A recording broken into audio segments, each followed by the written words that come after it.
Aimeriez-vous connaître une méthode pour pouvoir créer vos propres séances de yoga pour que ce soit facile, respectueux de votre corps, sécuritaire également en même temps? Est-ce que vous aimeriez savoir s'il y a des postures qui vont bien avec d'autres, qui vont avant d'autres postures, qui vont après d'autres postures, des postures qu'on devrait pratiquer toujours, d'autres qu'on n'est pas obligé, qui sont optionnelles? Est-ce que vous aimeriez aussi peut-être savoir si on met de la musique ou non lorsqu'on fait du yoga? Bien, je vais répondre à ces questions, les questions de Daphné aujourd'hui, dans le cadre de ce Question à Diva Yoga.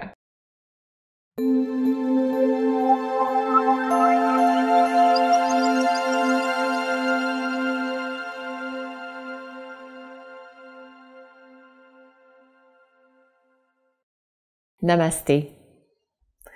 C'est Maryse, fondatrice de Diva Yoga et de Diva Positive, et je vous souhaite une superbe journée en ce beau jeudi. J'espère que c'est ensoleillé dans votre cœur. Et sinon, je vous invite à soulever doucement les coins du cœur ou encore les coins des lèvres. Et vous allez voir, c'est magique. Aujourd'hui, on voit comment créer sa propre séance de yoga. Donc, si ça vous intéresse, cliquez sur j'aime en dessous. Partagez aussi la vidéo avec vos copines, avec vos amis, avec les gens que vous savez que ça va intéresser, parce que créer sa propre séance de yoga, bien, vous savez quoi? C'est pour cette raison-là, moi, que je suis devenue professeure de yoga. J'avais aucune intention d'enseigner le yoga, mais à l'époque, j'adore dire à l'époque, je me sens tellement plus jeune lorsque je dis à l'époque. À l'époque, il n'y avait pas de l'information qu'on avait, comme par exemple dans le programme Souple, Active et Sereine, on n'avait pas ce genre d'information qui était disponible pour pouvoir créer ses propres séances de yoga à la maison. J'ai fait ma formation de yoga parce que je voulais pratiquer à la maison, je voulais plus toujours être obligée d'aller dans un cours de yoga, je voulais pratiquer des séquences qui me représentaient moi et qui répondaient à mes besoins. Donc, c'est pour cette raison-là que je suis allée faire ma formation de professeur de yoga. Et là, je me suis retrouvée à enseigner par la suite parce que j'ai vraiment eu la piqûre. Je me suis dit, ce que j'apprends, c'est tellement extraordinaire. J'ai ce devoir de contribuer, de partager cet enseignement qui est si transformateur parce que ma mission de vie, c'est la transformation et j'ai trouvé que le yoga était un des véhicules extraordinaires pour pouvoir vivre cette transformation et aider les gens à vivre la transformation également. Donc, je vous invite à partager la vidéo au plus grand nombre de gens possible. Et aujourd'hui, je réponds à la question de Daphné. Bonjour Maryse, j'ai commencé le yoga il y a seulement une semaine, 15 minutes tous les matins. J'applique votre vidéo anti-stress. J'aimerais savoir si je peux compléter avec d'autres postures de l'arbre par exemple, ou s'il y a des postures qui ne peuvent pas aller avec d'autres. Et j'aimerais savoir si je dois mettre de la musique ou si je dois rester dans le silence. Grand merci pour votre aide, Daphné. Merci beaucoup pour vos questions, Daphné. Et tout d'abord, félicitations de vous être lancée, d'avoir commencé à pratiquer. C'est tout simplement génial. C'est le premier pas pour avoir une bonne santé, sérénité, paix intérieure, pour avoir confiance en vous, pour apprendre à vous aimer tel que vous êtes. Donc, bravo, c'est vraiment génial. Félicitations. Pour créer sa propre séance de yoga, il y a une méthode à suivre. Peut-être que ça peut sembler qu'on fait n'importe quelle posture dans n'importe quel ordre, mais au contraire, on suit souvent une méthode qui est organisée, qui tient compte à la fois du corps physique et aussi de l'approche psychologique. Parce que c'est important lorsque vous commencez, lorsque vous arrivez du travail, des transports, que vous êtes hyper stressé, vous avez couru toute la journée, vous pouvez pas vous mettre tout de suite dans un état de calme, de paix intérieure et commencer à pratiquer le yoga. Sinon, vous allez être encore dans cet enchaînement, dans cette compétition. Vous allez juger la façon dont vous prenez les postures. Vous serez pas dans cet état de yoga, d'union. Donc, il y a des étapes qui sont importantes à suivre et je vais partager avec vous. Donc, vous pouvez vous inscrire pour télécharger le document juste ici si vous êtes sur YouTube et en bas si vous êtes sur Facebook dans les commentaires. Je vous partage en une page un résumé de la méthode de l'arc. Donc, la méthode de l'arc qui est enseignée à la fin complètement du programme Souple, Active et Sereine et aussi évidemment dans le cadre de la formation professorale de yoga de Diva Yoga. Donc, c'est un très court document, une page, la méthode de l'arc. Vous pouvez la télécharger et si on y va, si on regarde un peu ce que c'est que la méthode de l'arc, le but de ça, c'est de pouvoir créer une séance de yoga qui va vous correspondre et qui va varier en intensité. Donc, vous choisissez vos postures en fonction de l'intensité que vous voulez y mettre évidemment.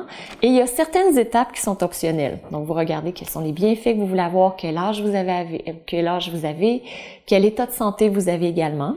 Et au début de la séquence, ce sera une intensité qui est plutôt faible. Par la suite, c'est au cœur de la séquence, c'est là où l'intensité est la plus élevée. Et par la suite, à la fin, complètement, l'intensité est réduite. Donc, si on regarde, c'est une méthode en 10 étapes.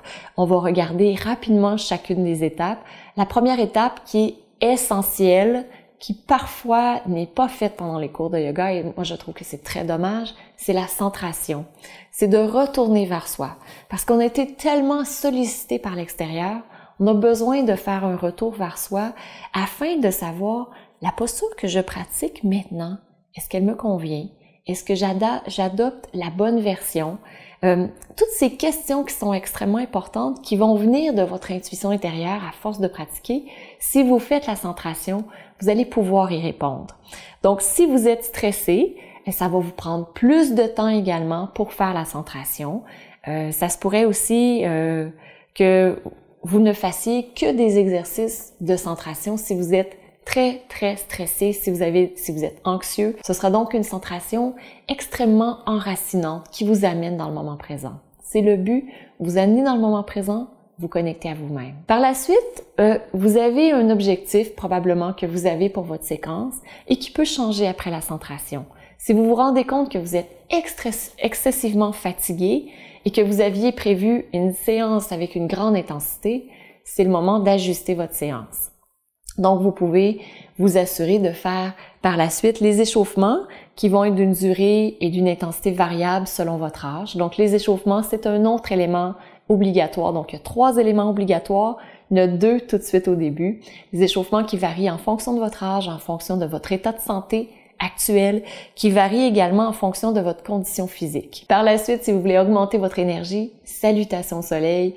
Donc, ça va vous permettre d'avoir plus d'énergie. C'est optionnel. Donc, vous allez voir, plusieurs étapes sont optionnelles. Donc, on commence par augmenter l'énergie. Ensuite de ça, on peut faire des postures debout. Donc, vous demandiez, est-ce que je peux faire la posture de l'arbre au milieu de la séance yoga anti-stress? Tout à fait. Donc, la séance, elle est basée, elle a les 3 étapes essentielles. Au tout départ, on a la centration avec une longue respiration. Par la suite, quelques exercices d'échauffement. Et si vous voulez faire salutation soleil ou encore posture de l'arbre, moi, je vous recommande de les faire après avoir fait les échauffements, soit après la demi-lune. Et vous faites vos postures en suivant cette méthode de l'arc et à la fin complètement, vous continuez, vous poursuivez avec la période où on est plus calme, où on fait une belle intégration. Après avoir fait les postures debout, vous faites les abdominaux, qui sont optionnels eux aussi. Vous faites ensuite les extensions, c'est-à-dire que vous allongez la colonne vertébrale.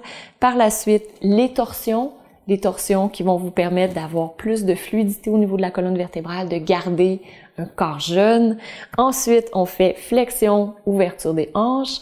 Et la 9e étape, c'est l'autre étape qui est une étape entre guillemets obligatoire, que moi, je vous invite à ne pas sauter, la période d'intégration où vous intégrez les bienfaits de votre pratique. Même si vous faites une courte pratique, moi, je vous invite à avoir tout de même cette période d'intégration et à la fin, méditation optionnelle.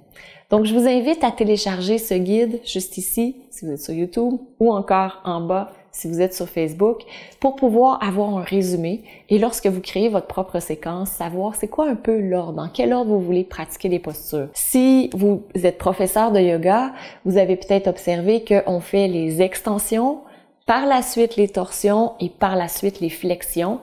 D'un point de vue physique et anatomique, il y a un grand respect du corps.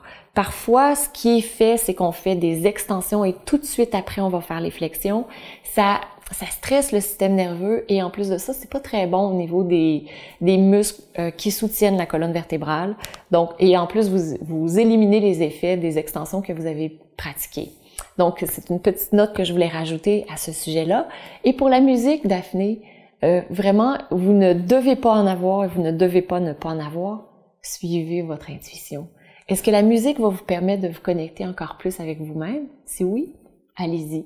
Est-ce que le silence, les sons que vous entendez autour de vous, naturellement dans votre environnement, vous permettent de vous connecter encore plus à l'intérieur de vous? Si oui, allez-y avec le silence. Donc voilà, je vous invite à partager cette vidéo avec vos amis, avec vos copines, avec votre famille. Amenez-la partout, partout, pour qu'on puisse partager cet art, cette science qu'est le yoga et que vous puissiez sentir que vous faites partie également de cette grande toile qui existe, cette grande communauté du yoga qui existe, où nous sommes tous interreliés. Je vous embrasse et avec beaucoup de gratitude, merci d'être là. Namasté.